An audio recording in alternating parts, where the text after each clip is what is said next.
네, 오늘 5월의 마지막 수요 예배 오셔서 주의 이름으로 환영합니다. 그리고 하나님의 은혜가 함께 하시기를 소망합니다. 네, 어제서부터 교회여 일어나라 지역교회 주간 기도회가 시작이 됐습니다. 그래서 어제 중구 1교회, 중구 2교회부터 시작이 됐고요. 목사님들께서 정확하게 20분씩 설교해 주셔서 놀랐습니다. 왜냐하면 설교 중에 20분 설교가 제일 어렵습니다. 조금 더 길어야 충분히 설명을 할 수 있는데 20분에 맞춰야 되기 때문에 그 어려운 설교를 어제 두 분 목사님이 해주셔서 은혜 많이 받았고요. 오늘은 중구 3교회 그리고 서구 1교회 주간으로 오늘 저녁 기도회에 모이게 됩니다. 다 오셔서 함께 기도해 주시고요. 특별히 중구 3, 서구 1 지역교회가 함께 새롭게 지역교회 출발을 하나님 앞에 다짐하고 기도로 시작해 주시기를 부탁을 드립니다. 이 시간 우리 옆에 계신 분한테 같이 인사하겠습니다. 6월에도 하나님이 주시는 좋은 일이 많으시기 바랍니다 하고 같이 눈으로 입으로 인사하겠습니다.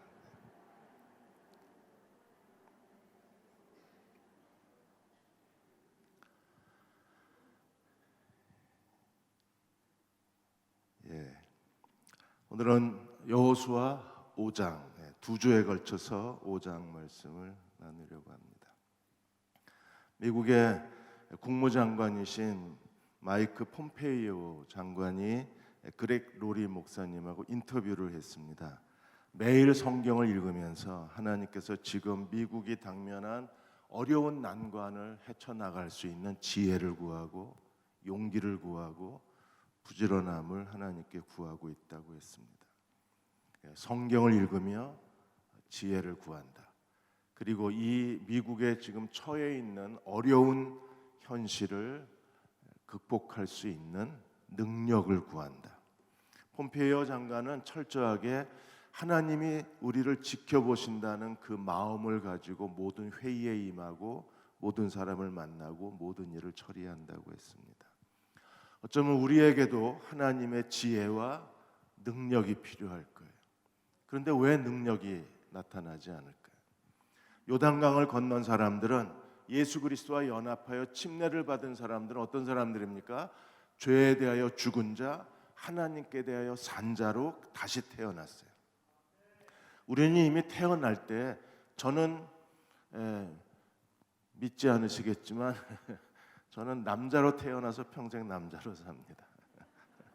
믿으십니까?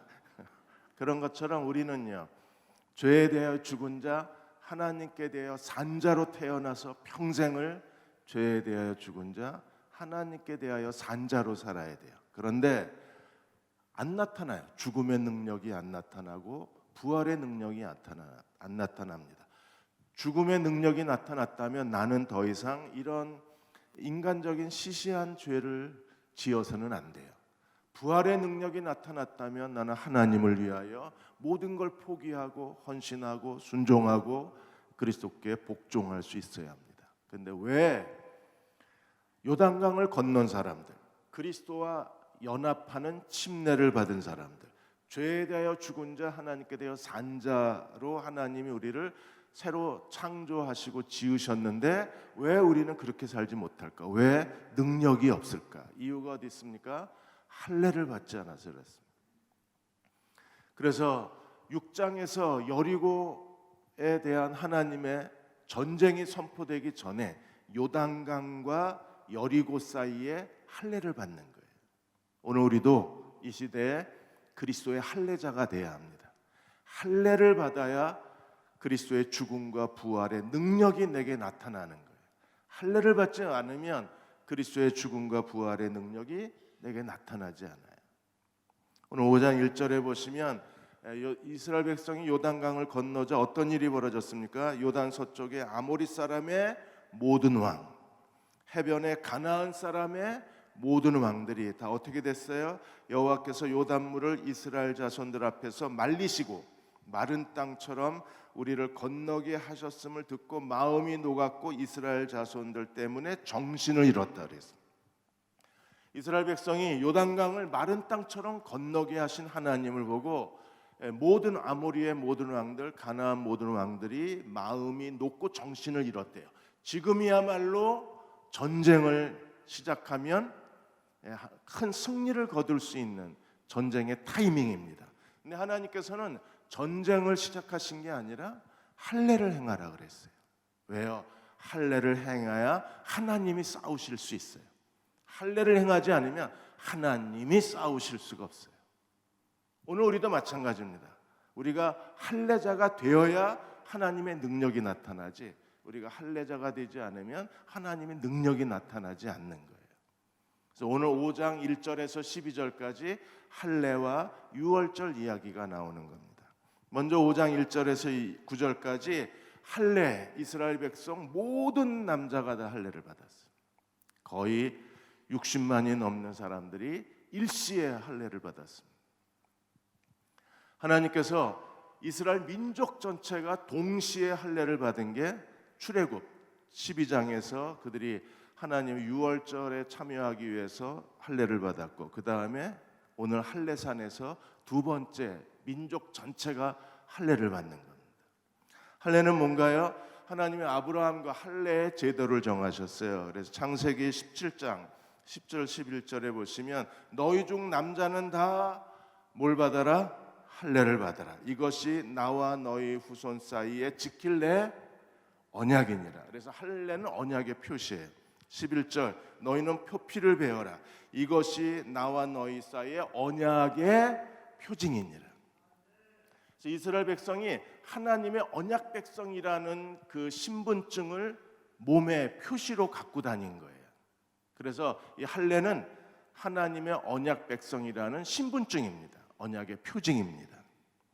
하나님께서 이 언약 백성과 더불어 하나님이 그들이 하나님이 되시고 그들은 하나님의 백성이 될 수 있는 거예요.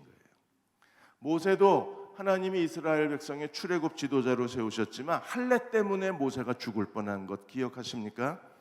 하나님이 모세를 출애굽 지도자로 세우셨지만 갑자기 여호와의 천사가 할례를 죽이려 모세를 죽이려고 했어요. 뭐 때문에? 할례 때문에. 근데 십보라가 굉장히 지혜로운 여자였습니다. 무슨 일이 일어났는가를 십보라는 그 순간에 깨닫고 즉각적으로 그 아들 모세의 아들들에게 할례를 행함으로 하나님이 모세를 죽이려는 걸 중단시킵니다. 그 장면이 출애굽기 4장 26절에 여호와께서 모세를 놓아주셨어요. 어떻게 해요? 십보라가 피난편이라 함은 할례 때문이었더라. 자식들에게 할례를 행하고 남편에게 모세에게 피난편을 선언함으로 하나님이 모세를 죽이려고 하다가 놓아주셨습니다. 왜 이런 일이 일어나요? 할례를 받아야 하나님이 쓰세요. 모세를 하나님의 출애굽의 지도자로 쓰시려면 하나님께서 모세와 아들들이 할례를 받아야 되는 거예요. 그래서 오늘 우리도 할례자가 돼야 돼요. 그래 하나님의 능력이 나타나는 거예요. 이스라엘 백성이 유월절을 통해서 하나님이 마지막 10번째 재앙에서 하나님께서 이스라엘을 장자 죽음의 재앙에서 구원하시고, 그리고 하나님께서 유월절을 제정하셨어요. 유월절은 하나님이 어떻게 이스라엘을 애굽에서 구원하셨는가를 보여주는 하나의 이스라엘의 가장 큰 절기예요. 그런데 이 유월절 음식을 먹으려면 유월절에 참석할 수 있는 사람은 어떤 사람들입니까? 할례를 받은 사람만 참여할 수 있어요. 먼저 유월절에 대해서 이렇게 설명합니다. 출애굽기 12장 25절에서 27절에 보시면 유월절에 대해서 이렇게 설명했어요. 너희는 여호와께서 허락하신 대로 너희에게 주시는 땅에 이를 때에 이 예식, 유월절 예식을 반드시 지켜라. 26절 이후에 너희의 자녀가 묻기를 이 예식이 무슨 뜻이냐 하거든 27절 너희는 이르기를 이는 여호와의 유월절 제사라. 여호와께서 애굽 사람에게 재앙을 내리실 때 애굽에 있는 이스라엘 자손의 집을 넘으사. 어떻게 집을 넘으셨어요? 어린 양의 피를 좌우 문설주와 기둥에 발랐어요. 그래서 피를 바른 집을 넘어갔다 그래서 유월절입니다. 패스오버. 어린 양의 피를 보고 넘어갔습니다.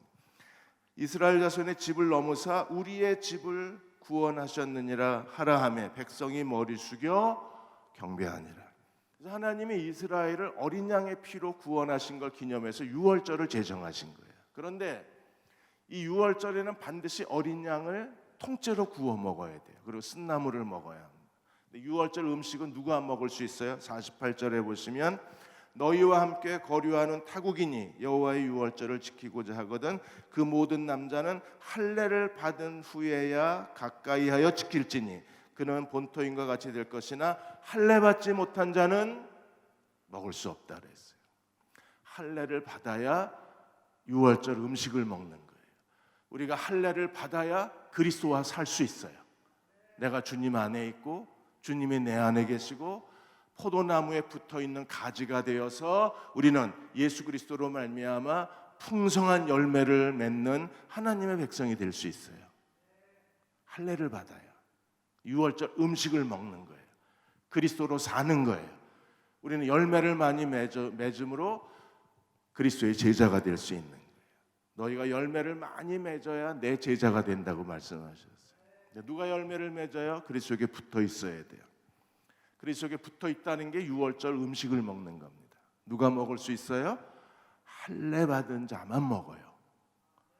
잊어버리시면 안 됩니다. 평생 우리가 기억하고 살아야 할 중요한 신앙의 진리가 뭐예요? 할례 받은 자만 유월절 음식을 먹는다는 겁니다. 유월절 음식을 먹는다는 건 포도나무이신 그리스도에게 붙어 있다는 거예요. 주님 안에 거한다는 겁니다. 그러면 주님이 우리를 도우실 거예요. 저희가 수원 중앙침례교회에 있을 때 김장한 목사님이 저희 사역자 부부를 63빌딩에 초대를 해주셨습니다. 그래서 63빌딩에 그 63층 가면 아주 고급 그 뷔페 레스토랑이 있어요. 거기 처음 가서 처음이자 마지막으로 거기 가서 뷔페를 먹었습니다.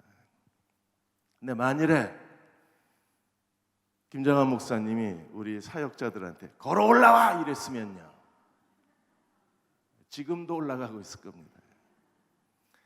근데 그때 처음 고속 엘리베이터라는 걸 타본 거예요. 63층을 올라가는데 1분밖에 안 걸렸던 것 같아요. 만일에 걸어 올라가면 얼마나 힘들겠어요. 할례 받지 못한 사람들은 신앙생활을 계단으로 걸어 올라가요. 그러니까 너무나 무지 힘든 거예요. 그런데 이 할례를 받고 유월절 음식을 먹은 사람들은 엘리베이터 타는 사람들이에요. 그냥 슝 하고 올라가고. 누구 때문에요? 그리스도의 능력 때문에. 계단 인생이 되시겠습니까? 엘리베이터 인생이 되시겠습니까? 그래서 할례를 받아야 되는 거예요. 유월절은 반드시 할례를 지켜요. 오늘 5장에서도 할례를 행하고 그 다음에 유월절을 지킨 거예요. 할례 받지 못한 사람은 유월절 음식을 먹을 수 없기 때문에, 그래서 광야에서 새로 태어난 그 새로운 세대들, 할례 받지 못한 광야 세대가 제2세대가 전부 할례를 하나님 할례산에서 할례를 받고, 그 할례산에 가면요 어마어마한 부싯돌이, 그 자갈돌이 많이 있답니다. 그러니까 70만 명이 동시에 할례를 받을 수 있는 거예요. 그래서 그 산을 할례산이라 그랬어요. 그 할례를 받고 나서야 이제 유월절 음식을 먹을 수 있는 겁니다.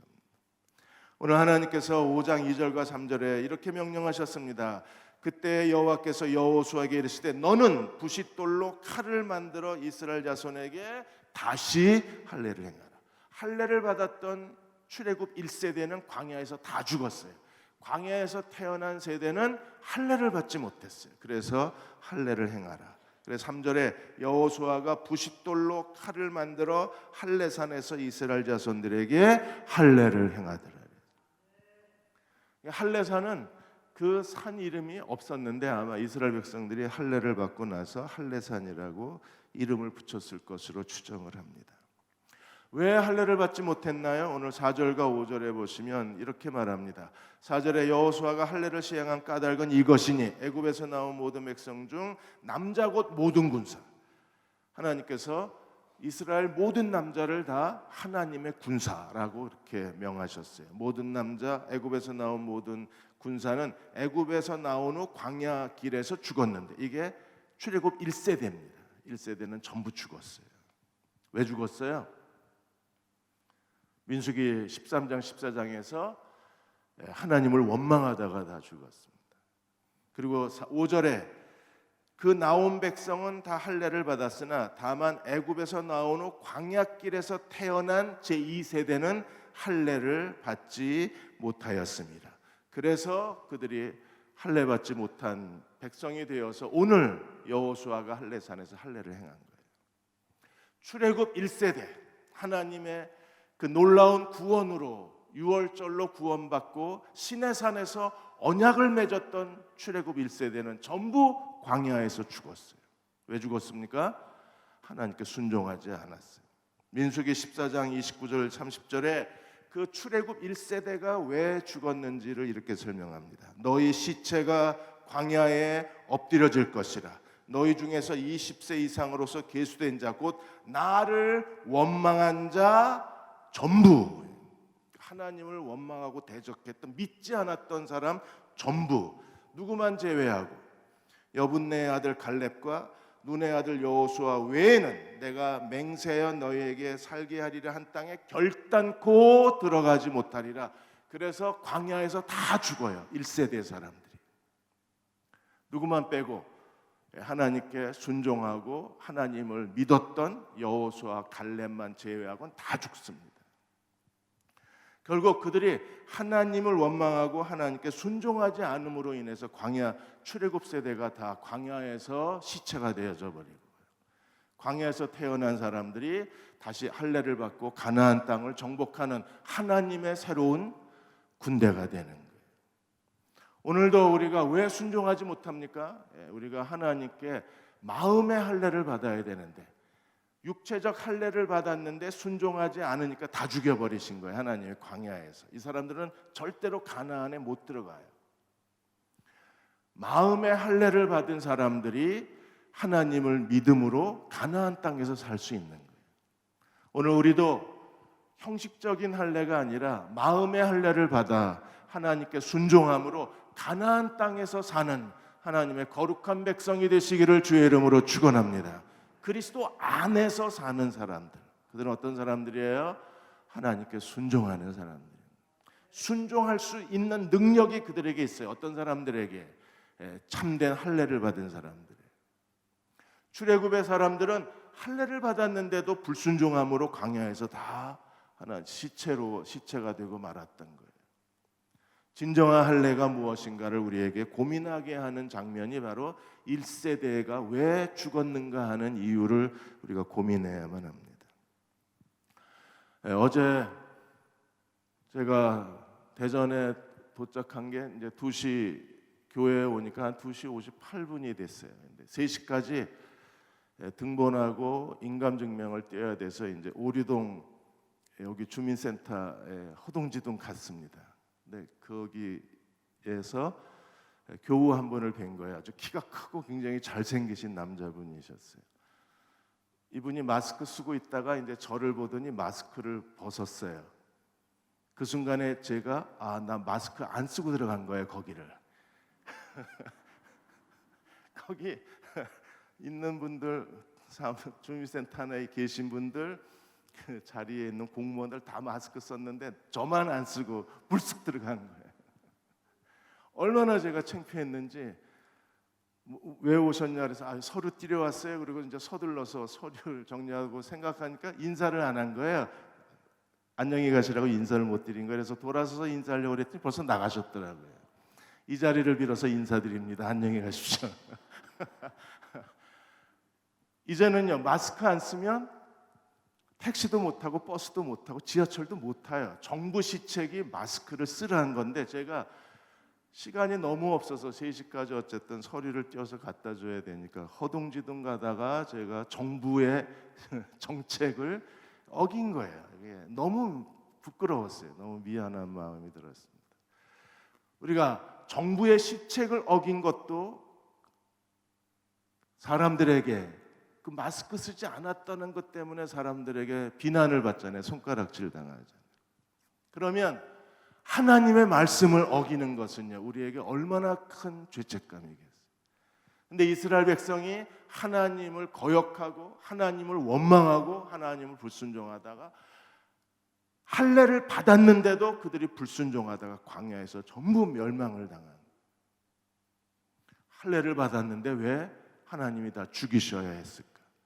그런데 출애굽 2세대는요, 할례를 받고 유월절을 지키고 그들은요, 가나안 정복 7년 동안에 가는 데마다 아이성 전투를 제외하고는 승리의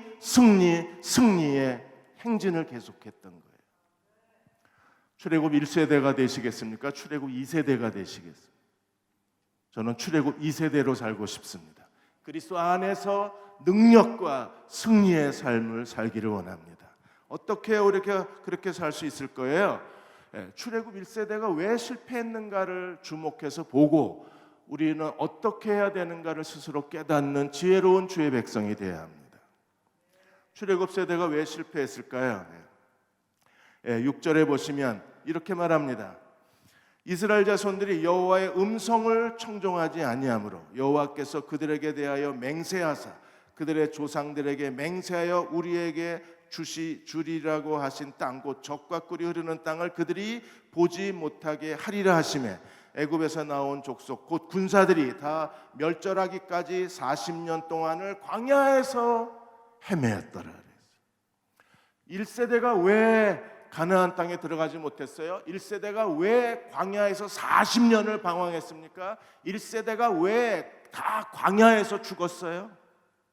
그들이 이유가 어디 있습니까? 여호와의 음성을 청정하지 아니하므로.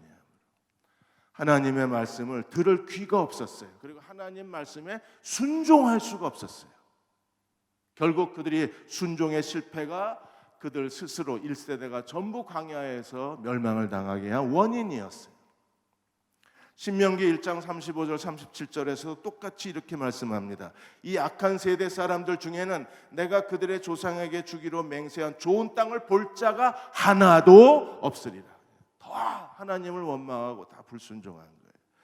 누구만 들어갑니까? 36절에 오직 여분네 아들 갈렙은 여호와께 온전히 여호와께 순종하였은즉 그는 볼 것이요 그 밟은 땅을 내가 그와 그 자손에게 주리라.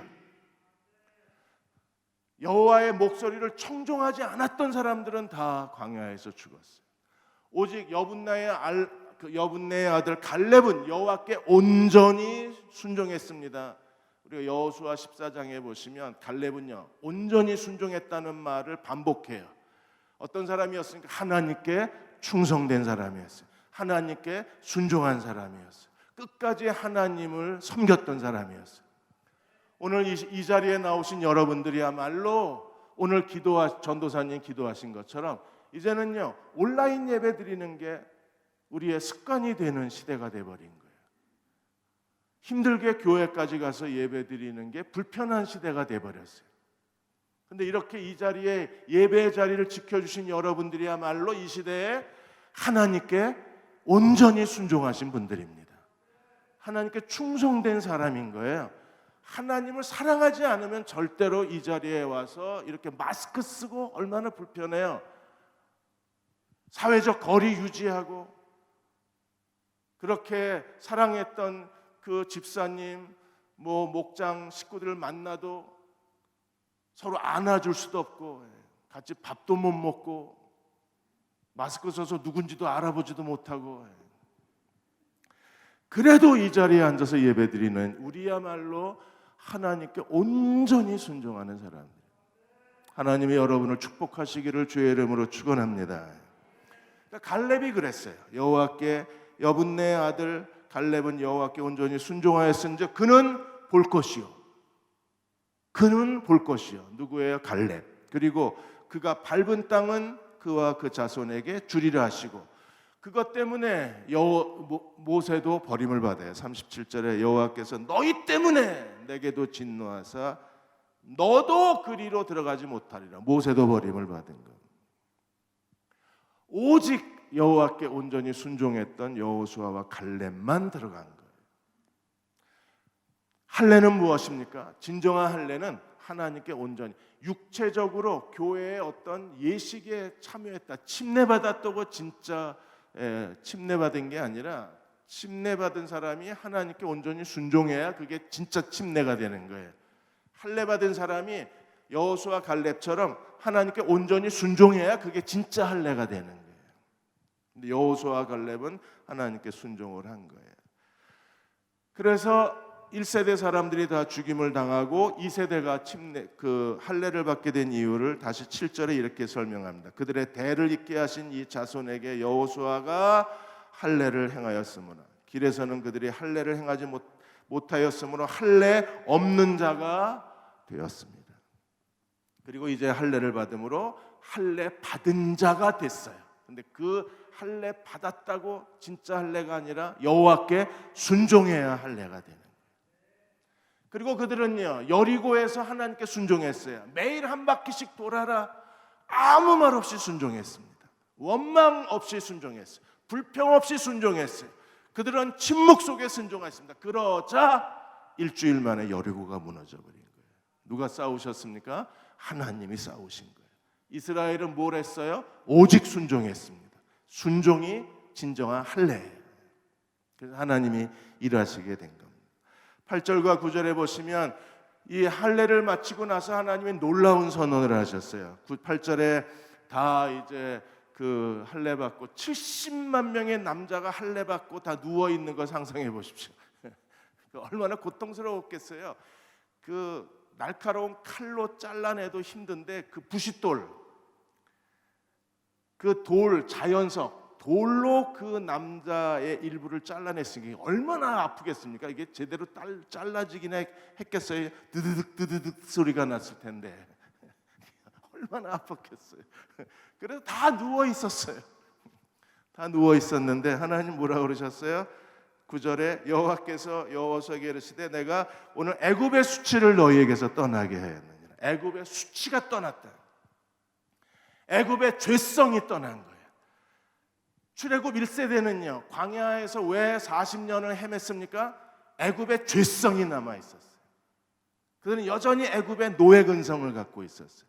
그런데 이제 광야에서 태어난 가나안으로 들어가는 광야에서 태어난 새로운 세대는요, 하나님께서 할례를 받자마자 선언하시기를 애굽의 수치, 애굽의 죄성이 너희에게서 떠났느니라. 그리고 그곳의 이름을 길갈이라고 그래서 길갈, 굴르는 돌, 회전하는 돌.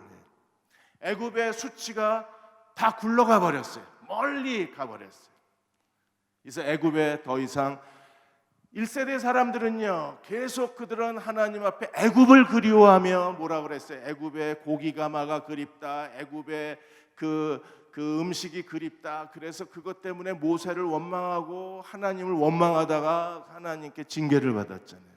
그들은 여전히 애굽에 대한 죄성과 애굽에 대한 그 노예 신분이 남아있던 사람들이에요. 그러나 이제 광야에서 태어난 새로운 세대는 애굽의 죄성을 다 하나님께서 죄성에서 떠나게 한 사람. 오늘 하나님이 우리를 축복하셔서 죄에 대하여 죽은 자, 하나님께 대하여 산 자, 그들은요 그리스도의 할례를 통해서 어떤 사람이 됩니까? 모든 죄성이 떠난 사람이 되는 거예요. 죄에 대해서 죽었다, 그 말은요 애굽의 수치가 물러갔다, 그 말입니다. 우리가 더 이상 죄를 짓는 데로부터 자유하게 되는 거예요. 하나님이 우리에게 고난과 시련을 주시는 이유는 이 죄성에서, 애굽의 수치를 우리에게서 떠나가게 하시고자 하시는 하나님의 연단의 과정인 겁니다.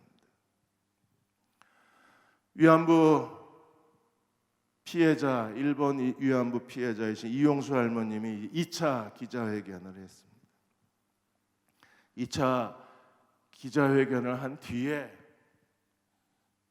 그 지금 현 정부를 지지하는 지지자들, 네티즌들이 아주 악담을 퍼부었어요. 이 할머니한테. 대구 할망구, 친일파 나팔수, 역겨운 늙은이, 뭐 더불어민주당 100만 당원 모임이라는 그 단체에서는 노망난 대구 할망구. 사람으로서 할 수 있는 기본적 도덕성이 없는 거예요. 이 할머니가 뭘 잘못했는데요? 아니면 그냥 장부 공개하면 되는 건데 그 간단하고 쉬운 걸 안 하고 왜 이래요 지금?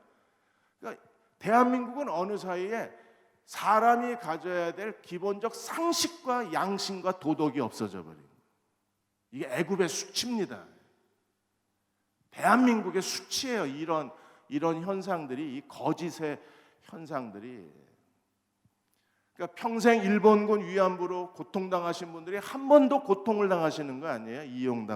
만일에 이게 사실이라면, 사실이 아니기를 바라지만 정말 이게 사실이라면 검찰 수사를 지켜봐야 되겠지만 정말 수치스럽지 않습니까? 대한민국에서 한다는 게 수치스러운 거예요. 이게 애굽의 수치입니다. 1세대 출애굽 1세대 사람들의 광야 40년은요, 민수기, 신명기에 그들은요 정말 수치스러웠어요. 그런데 여호수아서에 나타난 광야 2세대의 이스라엘 백성은요 전혀 수치스럽지 않습니다. 아이성에서 한번 실패했지 7년 동안 하나님의 놀라운 승리를 경험한 사람이 되는 거예요. 요단을 건넌 사람은 반드시 할례를 받아야 합니다. 요단을 건넜다, 그리스도의 침례. 그리고 할례산에서 할례를 받았다, 그리스도의 할례. 침례와 할례는 하나예요. 연결되어져 있어요. 그래서 바울이 골로새 2장 11절에 13절까지 이렇게 설명한 겁니다. 그 안에서 너희가 손으로 하지 아니한 할례를 받았으니 곧 육적 몸을 벗는 것이요. 육적 몸을 벗었다. 죄성을 벗어버리는 거예요. 이기심을 벗는 거예요. 돈에 대한 탐욕을 버리는 거예요. 교만을 버리는 거예요. 모든 거짓말을 버리는 거예요. 육적 몸을 벗는 게 할례입니다. 애굽의 수치가 떠나가는 거예요. 그리스도의 할례니라. 그럼 그리스도의 할례를 받으시기를 축원합니다. 하나님이 왜 우리에게 시련과 어려움과 연단과 고난을 왜 주세요?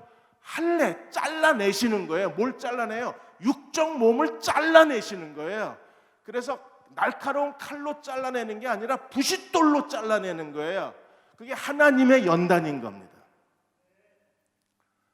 이게 하나님이 우리의 육적 몸을 완전히 벗어 던지게 만드셔야 돼요.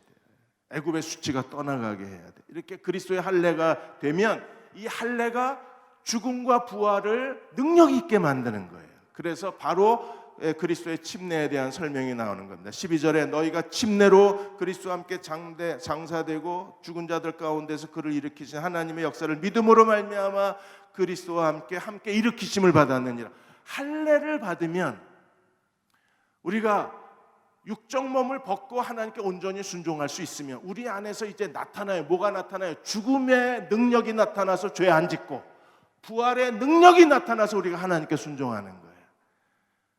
왜 주님이 우리를 죄에 대하여 죽은 자, 하나님께 대하여 산 자로 만드셨는데 왜 나는 이렇게 무기력하게 사나? 여전히 죄 짓고 사나? 왜 하나님께 더 헌신하지 못하나? 왜 나는 이렇게 무능력하게 사나? 왜 나는 하나님 앞에 더 충성하지 못할까? 이유가 어디 있어요? 그리스도의 할례를 받아야 그리스도의 침례가 우리에게 나타나는 거예요.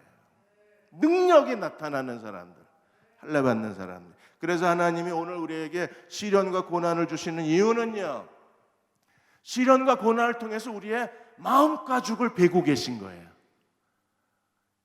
몸뚱이의 육체에 할례의 흔적을 남기는 게 아니라 마음의 할례를 받아야 진짜 할례인 거예요. 그래서 예레미야 4장 4절에 이렇게 말씀하셨어요. 유다인과 예루살렘 주민들아, 너희는 스스로 할례를 행하여 뭘 베고 너희 마음가죽을 베고 나 여호와께 속하라. 그렇지 아니하면 너희 악행으로 말미암아 나의 분노가 불같이 일어나 사르르니 그걸 끌 자가 없으리라. 뭘 베라고요? 남자의 육체의 몸뚱아리의 일부를 베어나는 게 아니라 진정한 할례는 뭐예요? 마음가죽을 잘라내는 거예요. 이 마음가죽을 어떻게 잘라냅니까? 그래서 하나님이 고난과 시련과 질병과 역경이 있는 이유는 잘라내시는 거예요. 뭘 잘라내요? 마음 가죽을 잘라내요. 그래서 우리가 나를 포기하고 주님을 의지하면 할례자가 되면 그때부터는요 능력이 나타나기 시작해요. 로마서 2장 28절 29절에도 바울이 똑같은 얘기를 했습니다. 무릇 표면적 유대인이 아니요 표면적 육신의 할례가 아니라 오직 이면적 유대인이면 할례는 어디에 해요? 몸뚱이에 하는 게 아니라 마음에 하라 그랬어요. 마음에.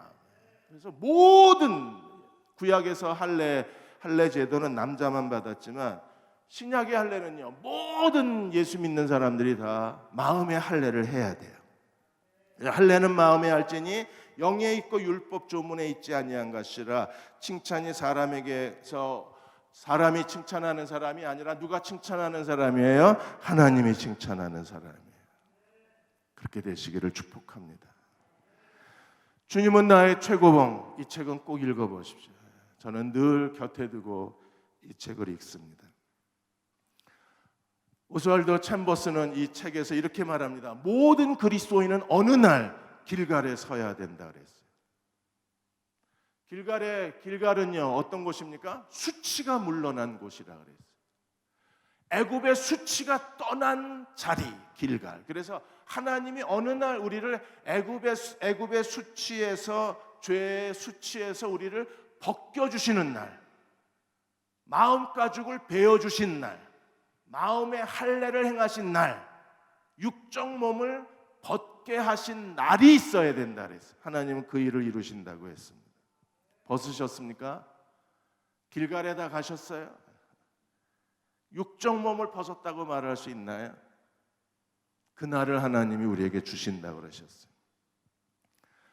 아프리카 탄자니아 대학 그 후원 문제 때문에 만나신 분 중에 건축 리모델링을 하시는 문종만 안수 집사님을 만났습니다. 이름이 낯이 익으시죠? 안 종자 만자 원로 목사님 이름하고 똑같아요. 근데 이분이 큰아버지가 그 이름 그 동사무소에 이름을 올릴 때 한자를 쇠북 종자를 써야 되는데 큰아버지가 실수하셔서 술병 종자를 쓴 거예요. 그래서 술병 종자에 만만자. 그래서 술병이 만개예요. 안 목사님은 무슨 종자 쓰시는지 가서 확인해 봐야 될 것 같아요. 그래서 이름이 술병이 만개예요. 그런데 정말 술병이 만개였대요. 그 지역에서 연예인들 보디가드 하시면서 이분이 그 10대 20대 시절에 그야말로 술을 만병 드셨답니다. 근데 어느 날 자기가 계속 여기 있으면 이 술병 만병에서 못 벗어날 것 같더래요. 그래서 어느 날 그분이 이제 그런 건축 일에 뛰어들기를 시작해서 그래서 하나님께서 어느 날 한순간에 육적 몸을 벗게 하신 거예요. 애굽의 수치가 떠나가게 하신 거예요. 그렇게 해서 건축 리모델링을 하면서 이분이 아프리카 탄자니아에 지금 7년째 가시는데 거기 가서 그 탄자니아 청년들에게 용접을 가르치세요. 용접. 그들이 용접 기술만 배우면 먹고 살아요. 용접 기술만 배우면 그들이 거기서 기술자 대접을 받습니다. 그래서 매년 그 아프리카에 가셔서 용접 기술을 가르치시고 그래서 이번에 탄자니아 대학의 그 용접 학과를 개설하는 문제 때문에 이분을 만나게 된 겁니다. 그래서 제가 술병 그 종자를 그냥 쓰라고 소주병이 아니라 이제는 포도주병으로 하나님 축복하실 거라고. 그래서 아프리카 탄자니아의 포도주 성찬 포도주 10,000병을 거기서 마셔라. 그 말은요 10,000병의 포도주병을 마시려면 한 10만 명은 구원해야 그래야 그 포도주병 10,000병 가지고 성찬식을 할 수 있잖아요. 이럴 때 딴 데는 아멘하고 뭐 이러는데 별 반응이요. 남의 인생이라 별 관심이 없으시네. 놀랍잖아요. 하나님이 한순간에 인생을 확 바꿔놓으신 거예요. 소주병을 포도주병으로 바꿔놓으신. 이게 할례예요. 할례. 어느 날 우리가 이런 일이 인생에 있어야 되는 거예요. 죄가 끝나는 날이 있어야 돼요. 물론 그렇다고 완전히 죄 안 짓는 건 아니지만 어쨌든 큰 죄의 죄성에서 벗어나는, 사소한 것만 이제 남았지, 사소한 건 어쩔 수 없어요. 죽을 때까지. 근데 죄의 흐름이 멈춰버린 거예요. 그렇게 되면 10절에서 12절까지 유월절을 지켜요. 할례 받은 사람만 유월절을 먹을 수 있습니다. 믿으십니까? 예수 그리스도의 보혈의 능력, 유월절이 뭐예요? 예수님의 보혈의 능력으로 우리가 구원받은 거잖아요. 그리고 그리스도 안에 있음으로 우리가 사는 거잖아요.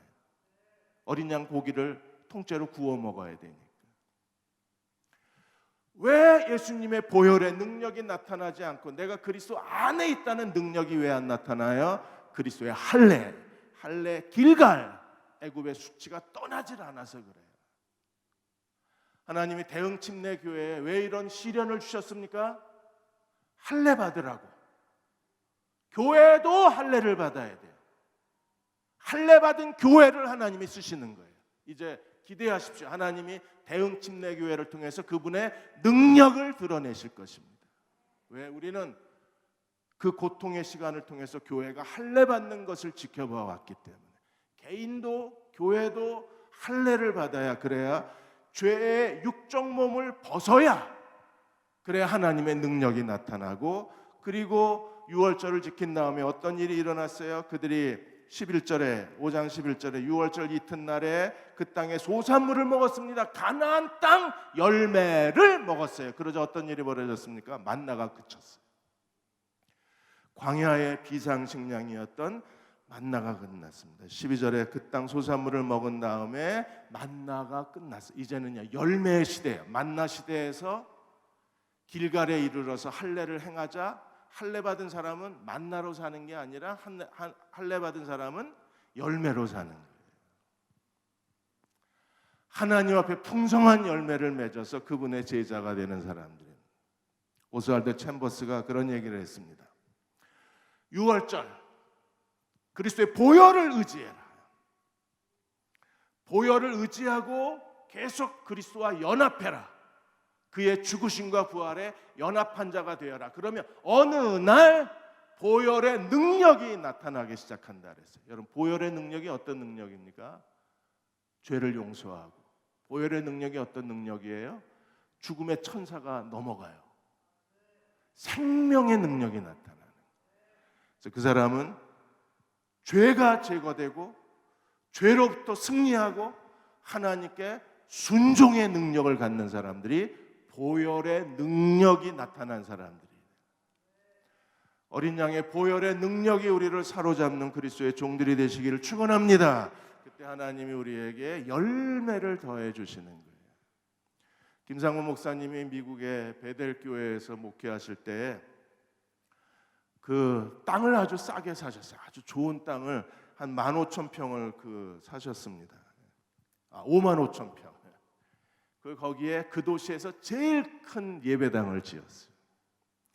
그래서 모두가 다 예배당을 짓고 하나님 앞에 그 예배당을 이제 하나님 앞에 드리고 기뻐하고 있는데 어느 집사님 한 분이 목사님 좀 봅시다 이러더니 씩씩거리고 찾아오셨어요. 뭐하러 이렇게 큰 예배당 짓냐고, 자랑하고 싶으시냐고. 지금 이 도시의 한인 규모나 우리 교인들의 규모에 이런 예배당이 필요가 없는데 왜 이런 큰 예배당을 짓느냐. 뭐 화가 나셔서 당신 명예심 때문에 그러냐, 영웅심 때문에 그러냐, 이렇게 해서 김상봉 목사님을 쩔쩔매게 만든 거예요. 그래서 목사님이 이 얘기를 다 듣고 저한테 그렇게 속상한 마음 다 얘기해 주셔서 고맙습니다. 나뿐 아니라 이렇게 생각하는 사람이 많다고. 그래서 그분들도 제가 다 만나겠습니다. 근데 집사님, 예배당, 저희가 지금 건축한 예배당은 이 도시에서 정말 아름다운 예배당입니다. 그건 아시죠? 알죠? 저는 하나님이 우리에게 자동차 중에서 제일 좋은 자동차가 뭐라고 생각하십니까? 캐딜락이죠. 하나님이 저희에게 캐딜락 자동차를 주셨다고 생각합니다. 그래서요, 자동차를 주신 하나님은 휘발유도 주시는 하나님이십니다. 그래요. 그럼 그래요. 자동차를 주신 하나님은 휘발유도 주신 하나님이십니다. 그래서 그 집사님을 기도하고 돌려보내드리고 목사님이 하나님 앞에 엎드린 거예요. 이제 진짜 휘발유를 주셔야 돼. 그래서 목사님이 기도하셨대. 하나님, 우리 이렇게 좋은 예배당 주셨으니까 예배당을 채워주십시오. 정말 1년도 안 돼서 예배당 자리가 모자랐어요. 이제는 거꾸로 집사님들이 오셔서 아니 질바해야 5만 5천 평 땅도 넓은데 더 크게 짓지 왜 이렇게 조그맣게 져가지고 이제 와서는 예배당 왜 작게 졌냐고 불평이 되시고, 애들이 공부할 교실이 없어가지고 그쪽 땅은 넓으니까 땅은 넓고 뭐 숲이 우거졌으니 거기에 좋은 컨테이너 사다가 아이들 주일학교 교실을 만들 정도로 그렇게 하나님이 교회를 급성장을 시켜주십니다. 하나님이 건물만 주시고 그냥 모르는 척 하시는 게 아니라 기도하면 하나님이 채워주시는 하나님이세요. 이게 유월절과 가나안 땅 소산 열매입니다. 우리의 시련이 헛되지 않아서, 고난이 헛되지 않아서 우리가 하나님 앞에 굴복했어요. 이제 주인이 바뀌었어요. 내가 내 인생의 주인이 아니라 누가 내 인생의 주인이에요? 주님이 내 인생의 주인이십니다. 계속 이 고백을 하세요. 주님, 내 인생의 주인은 제가 아니라 주님이십니다. 아들 때문에 고민되십니까? 주님, 제 아들의 인생은 아들이 아니라 주님이심을 믿습니다. 남편 때문에 자꾸 한숨이 나오십니까? 주님, 제 남편의 주인이 남편이 아니라 하나님이심을 믿습니다. 주인이 바뀐 거예요. 그게 할례예요. 주인만 바뀌면 누가 책임져 주십니까? 주님이 책임져 주실 거예요. 그래서 가나안 땅 열매를 맺어요. 애굽의 수치가 다 떠나요. 그리고 우리는 하나님의 영광을 보게 될 것입니다. 그 영광과 승리와 풍족한 열매를 누리시는 저와 여러분 되시기를 주의 이름으로 축원합니다. 우리 이 시간 379장입니다. 우리 은혜중 창단과 함께 찬양하면서 기도하는 시간을 갖겠습니다. 하나님, 할례를 행해 주십시오. 주님과 연합하게 해 주십시오. 그리고 승리하게 하여 주옵소서. 기도하는 마음으로 이 찬양 부르겠습니다. 내 갈 길 멀고 밤은 깊은데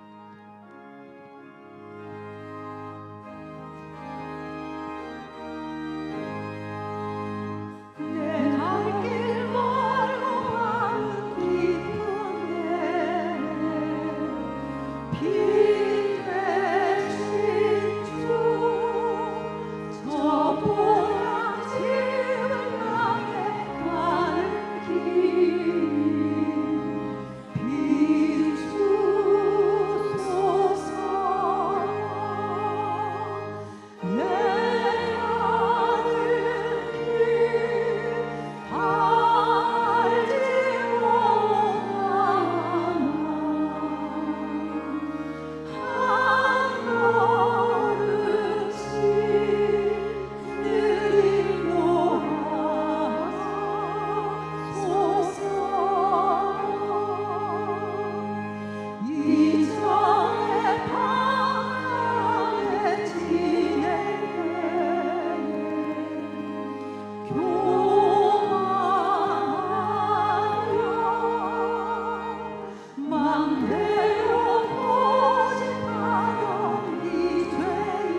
인생의 주인은 내가 아니라 주님이십니다.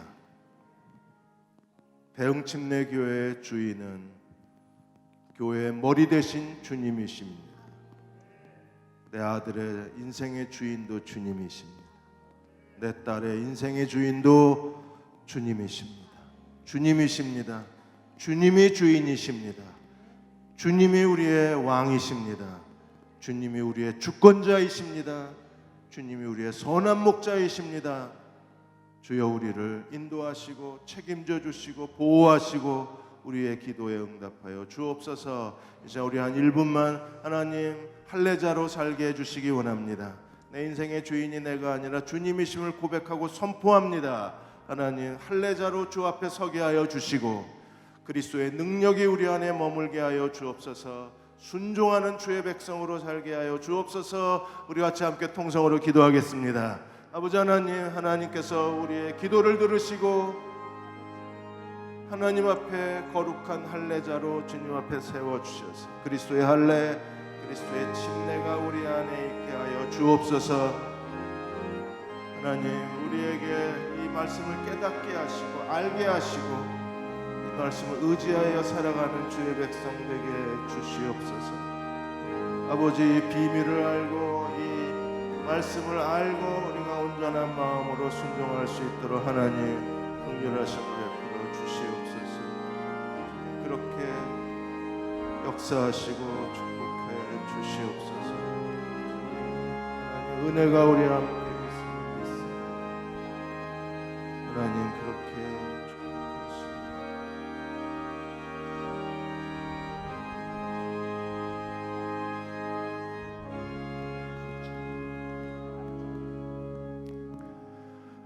교회여 일어나라. 매일 저녁 기도회로 모여 하나님 앞에 무릎을 꿇습니다. 에베소서 교회의 비밀 말씀을 들으며 무릎을 꿇습니다. 대흥침례교회의 머리는 주님이심을 선포합니다. 우리는 그 몸의 지체들임을 고백합니다. 하나님 대흥교회, 한국교회와 대흥교회가 다시 새로워지게 하여 주셔서 새 시대에 하나님께 쓰임받는 그리스도의 몸된 교회로 기름 부어 주옵소서.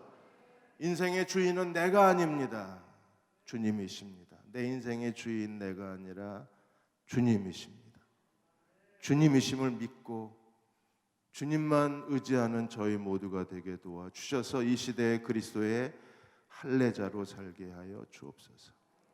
지금은 우리를 죄에서 구원하신 우리 주 예수 그리스도의 은혜와 하나님 아버지의 크크신 사랑하심과 성령의 위로하고 도우신 은혜가 오늘 함께 수요 예배 드리고 돌아가는 모든 교우와 가정과 자녀들 위해 지금부터 영원히 함께 하시기를 간절히 축원하옵나이다. 아멘.